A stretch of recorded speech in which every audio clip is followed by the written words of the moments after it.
તેની અસરની તો નર્મદા જિલ્લામાં સ્ટેચ્યુ ઓફ યુનિટી ખાતે નર્મદા ડેમ અને એસઓયુના સ્થાનિક અસરગ્રસ્તોની 34 દુકાનોના ડિમોલિશનનો મુદ્દો ઉકળતા ચરુ જેવો છે। આક્રોશની આગ ઠારવા હવે સાંસદ મનસુખ વસાવા મેદાનમાં આવ્યા છે। 14 મે 2025ના દિવસે સ્થાનિક તંત્રએ 34 જેટલી દુકાનો તોડી પાડી। સાંસદ મનસુખ વસાવાએ આ કાર્યવાહીને ઉતાવળિયું પગલું ગણાવ્યું હતું। સાંસદે જણાવ્યું કે પોતે પણ કરજણ ડેમના અસરગ્રસ્ત છે। અસરગ્રસ્તોની પીડાની તેમને જાણ છે। સામા ચોમાસે થયેલી ડિમોલિશનની કાર્યવાહી થોડા સમય માટે ટાળી શકાઈ હોત।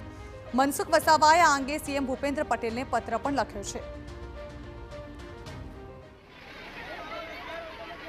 આ અસરગ્રસ્તોના જે પ્રશ્નો છે એના માટે એમની સાથે બેસીને અને સ્થાનિક આગેવાનો સાથે બેસીને આપની અધ્યક્ષતામાં આ પ્રશ્નો ઉકેલાય તો કાયમ માટે કેટલાક વિરોધ પક્ષો એના હાથો બનાવે છે એ ના બનાવી શકે અને સરકારને ક્યાંક ને ક્યાંક કોઈને કોઈક રીતે બદનામ થવું પડે, બદનામ ના થવું પડે। એટલે આ કોઈ પણ રીતે આ પ્રશ્નો ઉકેલાય એમ મેં મુખ્યમંત્રીને પત્ર લખ્યો છે। તો સ્થાનિક તંત્ર જેમની દુકાનો તોડી પડાય છે તેમના માટે તાત્કાલિક વૈકલ્પિક વ્યવસ્થા કરે તેવી માંગ છે।